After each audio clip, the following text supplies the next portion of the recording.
Special guest joining us live from our office in D.C. this morning. We have Alexandria Ocasio-Cortez. Ooh. What's happening? How are you? I'm good. How are you? How are you? I'm good. Thank you for the program. Good considering, right? Like there's Yeah. a lot of emotion Right. and a lot of chaos, and there's a lot of negative energy being spewed right now. You've been on our program. I want to say it was 5 years ago. We were talking about the occupation of Gaza and how Palestinians were being treated by the government of Israel, and just having a real honest conversation. Which, at the time, I got into it with some of my Jewish friends about our conversation. Because they don't, there was a energy of people not being honest about what the Israeli government was doing and how the humanitarian crisis that the Palestinians were living through was being handled. Fast forward to this moment in time, and now it is turned into, one of the saddest situations we've seen in recent history. You had an amazing post, Rosenberg. You reached out. You saw her post. Oh yeah, basically AOC was doing what we've been trying to do on this show, and you just did it very eloquently, as always, about basically condemning the protest in Times Square, which sort of looked like a celebration of Hamas in some way, and you basically said, this is craziness and disgusting. You're able to condemn terrorism while also having a conversation about what the state of things has been for Palestinians in Israel for a long time. Would you say that's the right way of putting it? Yeah, I think so. I would say that's pretty spot on. Why is it so? I mean, I guess I know myself also, but for you, what makes it so challenging to talk about this issue?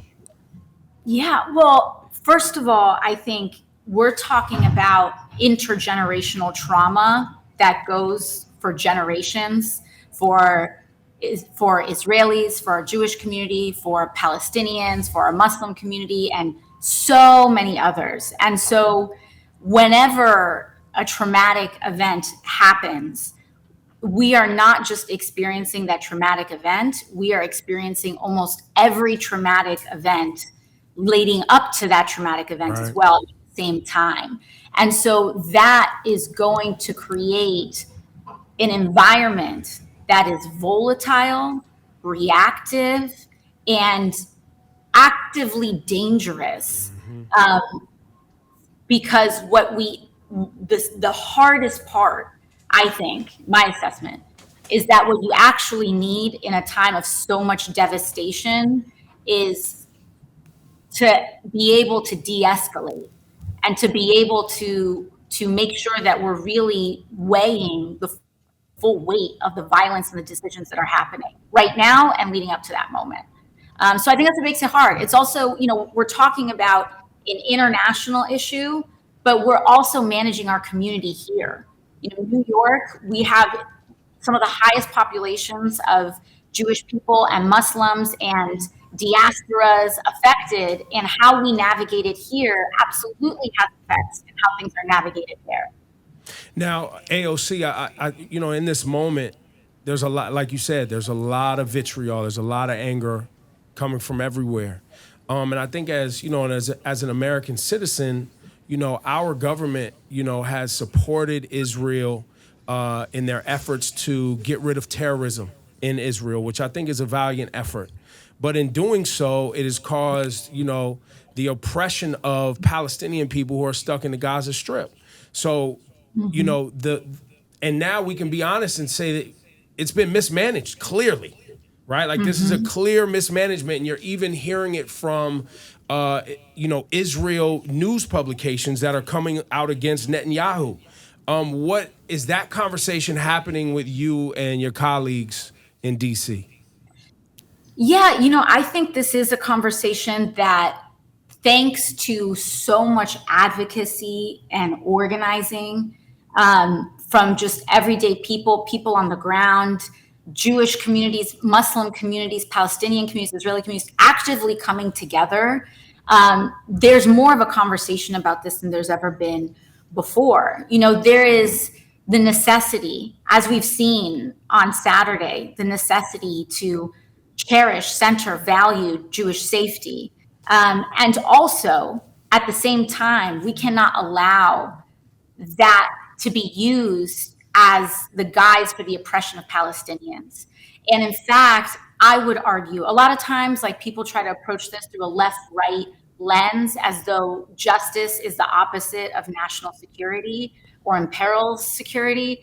But I actively believe from the bottom of my heart that injustice is makes us less safe. That's right. And patient, the occupation and the routine violation of Palestinian human rights creates a volatile environment, and it actively distracts us from the safety of our Israeli and Jewish community. For example, one of the weaknesses leading up to this event was that a lot of the IDF was moved from some of the most sensitive and important places to guard, and there were resources devoted to protecting the West, a lot of the settlements, the illegal settlements in the West Bank, which left a lot of what's going on vulnerable. And so we need to have a conversation about that. And in moments like these, it almost feels like nuance and compassion is being the enemy on all ends of things. Yeah. You know, how many times I one of the reasons I respect you all so much is that, you know, like you mentioned, you're not new to this conversation. Right. You're not new to this, you're true to this. And you asked about this, you know, you would bring this up when it wasn't in the news and say, what are we doing about this? And it's those conversations that lead to breakthroughs in this moment. We can do both. We can condemn anti-Semitism. We can condemn the occupation, because both of these things are about justice. And that's really what we need to be centered about, and not enable the language that we're hearing from people like Lindsey Graham and others, trying to almost ramp up for what is potentially an ethnic cleansing. I don't know how you are a mature adult in this world and you think that more violence It's going to be against the a particular group is going to somehow solve where we are or make you safer. That's what I always try understand. I kind of try to appeal to people now, like, okay, for most people, let's be real, guys, their priority is the safety of their people. That's right. That's just, most people, I can honestly say the people in this conversation are all people who care about groups that we're not a part of.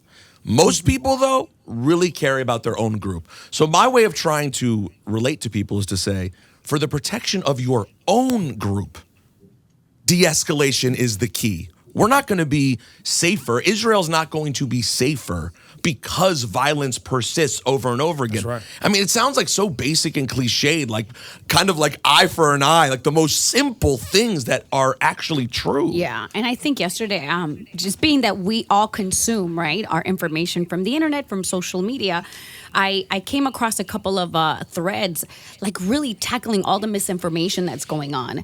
And we are living in a Black Mirror episode where people are using this disinformation to just poke emotionally and rile up. And I have seen some people that I'm like, yo, the hate and like you said, and the amount of just Islamophobic, anti-Semitism that I've seen over and over and over again is insanity. And AOC, I'm curious to ask you this. So one of the things that you've been dealing with since you got into office is people believing that the new progressive is anti-Israel, is anti-Semitic. And on social media, I'm going to be real with you, and I'm sure you've seen the same thing. Whether it's fake, whether it's bots, whether it's actual real thing, you do see a lot of it. Like, it's almost a caricature of the progressives that, like, Saturday happened, and while Jewish people like myself are heartbroken and my Israeli wife is scared for her family, it's like the so-called progressives online are immediately bashing Israel to a degree that was so uncool and just unempathetic, unkind. Do you feel sort of the need to show people that is not really the nature of a progressive, like at least an Alexandria Ocasio-Cortez? We can, yes. I mean, we can do both, right? To me, what is central about progressivism, to me, what is central too about democratic socialism, anti-capitalism, you name solidarity, is the central valuing of human dignity and human life on a universal and unconditional basis. And I think two things can be true at the same time. And this is part of one of the traumas that have been that are triggered, right? Is that anybody for decades, you know this, I know this, anybody who would even say the word Palestine, so often the charge of anti-Semitism would be politically weaponized in cynical ways. That history is real and true, while also the fact that anti-Semitism is real and it is dangerous and must be checked. Authentic anti-Semitism must be checked wherever we see it. That is also true at the same time. And we can navigate those complexities. There are absolutely things that are absolutely true about the occupation, about Netanyahu's policies, about the decisions of the Israeli government. But at the end of the day, we are human beings. And tragedy requires space for grief, for everybody. Grief for Palestinians, grief for Israelis. And it is dehumanization that is the stepping stone to ethnic cleansing, to genocide, which we have seen from the Holocaust to Gaza. And that, I think, is the thing that is so important for us to focus on. If you were to have a conversation with President Biden in the coming days and weeks, what would you be urging him to do? What should the role of the United States be right now? I would say this. I would say that the United States, our responsibility is to the stability and the security of the region. That means being able to support, yes, Israel in its defensive capacities, right? In its ability, in that context. But it also means that the United States has a responsibility to ensure accountability to human rights, to prevent the ethnic cleansing of Palestinians, and to ensure that horrors do not happen in the names of victims who do not want their tragedy used to justify further violence and injustice. Right. Beautifully said. I think we have to also make sure people understand that, Palestinians don't all live in Gaza. Yes. Roughly Right. 2 million live in Gaza. Right. There's And so another there's- 3 million people in Palestine. Right. You also need to articulate that many, many, many Palestinians are Christian. There's like a 20% population of Palestinians that are Christian. They're not even Muslim. So there's that part of it. Then you have to go in and make sure most Palestinians don't align with Hamas. Like, that's not a thing. And then on the flip side of that coin, you have to recognize, while a lot of people voted for Netanyahu, currently when this happened, Israel has been in full protest every single week. Hundreds of thousands of people who are anti-Netanyahu and his policy. We also have to remember, it's on both sides. It's fundamentalist religious people who are sort of driving this man. issue. Yes. Like it's, Yes. and it's done under the guise of, I don't want to diss real religious people because it's done under the guise of religion. But really, if you see what happened leading up to Saturday, it was this extreme right religious people in Israel trying to push the boundaries on these holy sites. And then you, of course, have Hamas, who's just waiting for the moment to do it under the guise of religious You things. said, Rosenberg, the other day that there was a purposeful prayer that took place at a Muslim religious site that they It's knew, a shared religious site. It's a shared religion, but they knew it was antagonizing Correct. the situation. And Israeli police were allowing it to happen. And again, my guess is, AOC, this comes from the sort of a vibe that's been set by Netanyahu and his cronies since they got in December, where if you look around, experts on this subject knew this was going to be very dangerous because Netanyahu brought in really far right-wing extremist anti-Palestinian people to his cabinet. Absolutely. And here's the thing too, is that extremism, that fundamentalism is always to the advantage of the people who are stoking it, right? Hamas, in a sick and twisted way, this violence assists in these larger radicalization efforts. Of course.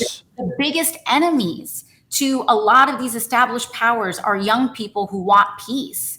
And so the way that you radicalize a population is to engage in and is to create instability. That's right. So that people have to retreat into their trenches and feel into the trenches. And they get scared. They get scared into radicalism. Yes. And one thing too, I want to add as well, Rosenberg, is that you are right about this religious fundamentalism, but it's not just Islamic. It's not just Jewish. It is also Christian. That's right. Because in the United States of America, Christian fundamentalism and nationalism, which has also been extremely anti-Semitic, has also aligned itself with some of the most right-wing and authoritarian and inflammatory powers in the region. And so it's not a coincidence that when Trump was in power, he moved the embassy to Jerusalem. Oh, yeah. And antagonizing people even more. Exactly. And that is also rooted in Christian fundamentalism, because there is a ton of fundamentalist literature around revelations in the Bible that leads people to project incorrectly, by the way, the country that is Israel today is not the Israel of the Bible. The country that is Israel today was established in this century. And so this is driven by American. There are a lot of drivers from American Christian fundamentalism to Islamic fundamentalism with Hamas to a lot of the right-wing Israeli forces, where everybody benefits by stoking this in those power structures, from monetarily in our military defense complex, to just being able to. It's so easy to build political power out of fear. We saw this after 9/11, George Bush. We've seen it over and over and over again. And we're seeing it now in the weaponization and collective punishment of Palestinians in Gaza, which is a war crime. Right now, what we saw on Saturday is a horrific tragedy. And what we're seeing today is also a horrific tragedy that we can stop. We can stop this. We can stop and mobilize against the illegal blockades against food and water. Nearly half of the population of Gaza is children, kids under 15 years old, who had nothing to do with any of this, but will be traumatized by it. And will be and potentially radicalized, which goes into making people unsafe. And the cycle continues and continues. And we have to stop the cycle. And the U.S. has power and agency in this moment to help stop that. And an obligation. An obligation. I just also want to encourage my fellow Jewish folks out there who care deeply about Israel, who have friends and family there. The people especially who it's a real thing for. Not an issue, but a place that, in my home, all the pictures of me in my childhood are me at 5 years old standing in Jerusalem. That's a real part of our life. You are able to have love for that place and those people and the feeling. Israel's a fun, 100%. Wonderful place. You're able to have love for all those things and also recognize that what the government's been doing in Gaza is wrong, and also recognize that that is not a justification for the terror attacks of Saturday. That's right. All of these thoughts are possible, but I ask everyone to question this. When you see people like Donald Trump and Ron DeSantis and Nikki Haley and all these people get up and stand there and say, we must protect Israel, we must wipe out Palestine, think about why they're saying that. Do you really think it's because they care about Jewish people and Jewish safety? Why? It doesn't align with anything else. So to AOC's whole point she was just making about Christian fundamentalism also, I know it's deep and complicated and hard for all of us to understand, but just question why these people who you wouldn't understand why they're defending Jews all of a sudden have such a vested interest supposedly in Israel. 100%. And that's the thing, is that, there's 2 points to this, right? There's the home point, and then there's the abroad point. At home, when we are in, this is unsafe in New York City, right? Jewish people are profoundly scared in our Jewish community, rightfully so. A lot of what I saw over this weekend was horrific. And it's a big part of what compelled me to speak. I was appalled. And You mean at what looked like people like almost supporting Hamas, you're saying? yeah, and just Celebrating death. They were celebrating death. They were celebrating mass murder. That's what they were doing. And even if you just take a step, there's that element, which is the worst of it. But even if you just take a step back, it's just allowing space to grieve, and for all people to grieve, right? It's not about centering one humanity or another. It's just creating the space to grieve. But also, we what keeps each other safe is when people are able to check their friends, when they're able to check the people that they are in community with, right? It's not like, sure, it's good to call out racism, xenophobia, bigotry on the other side of things, but it's actually when Jewish folks, Jewish allies are in community and checking Islamophobia, and whether it's Muslim or like certain like left circles or right circles or whatever, I personally believe that a lot of bigotry, Islamophobia, anti-Semitism, misogyny, anti-Black racism, whatever it is, it's not as much along a spectrum. Obviously, it's more concentrated in some than others. But at the end of the day, these are cultural phenomena that exist everywhere. That's what structural racism is. And so, it's like what keeps us safe is checking it amongst our friends. And when Jewish folks are checking Islamophobia, which like JCRC, the Jewish Community Relations Council of New York City, I often have a lot of policy disagreements with them. But they stood up against a lot of this Palestinian genocide rhetoric yesterday. And like that is meaningful, right? When it's people that we agree with, that we check on some things, right? That you check, that's what keeps us safe. And it's the same thing abroad, right? It is when we realize that our personal safety is intertwined, inextricable in the safety of others, that we actually generate security, like actual safety.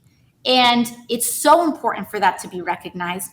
I know, one of the questions that I get too is that when I talk about right now, Gaza is being indiscriminately bombed. Civilian centers are being targeted. Schools are being bombed. The only humanitarian exit into Egypt was bombed as well by the Israeli government. And these, what we are seeing right now is the buildup to an ongoing humanitarian crisis.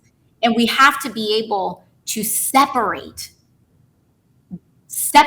these two different events in order to really make sure that we're doing justice by everybody. And people will say like, well, we have to go after Hamas, and what is our other choice? And so for people who aren't even moved by the moral argument, I would ask those people, we have tried this so many times before, right? Like how many times has there been an attack, a disproportionate response, and we're still here? Correct. Saturday still happened. And so this is pursuing a proven and failed strategy. We know this doesn't work. So why do it? Why kill kids? Why put people in danger? Why perpetuate these cycles when we've done it so many times and it's never kept us safe? AOC. Hey, AOC, happy birthday, by the way, on a different note. Thank you so much. Oh, happy birthday. We appreciate your energy this morning, and we appreciate your, always being brave, and sticking up for the oppressed and sticking up for what's right and being on the right side of history, regardless of all the critique and negative energy that comes your way. You continue to fight, and we appreciate you. No, and I mean, same goes to you all. It's not easy to have these conversations on media. The fact that you all are able to do this on a radio airwave so big and so widely listened to by our city and the country and the world, it's a big deal just to be able to have this space. So I thank you. AOC, take care of yourself. Have you guys got a speaker? Like, what are we doing? You guys still, the Republicans, have they found leadership yet? What are we doing?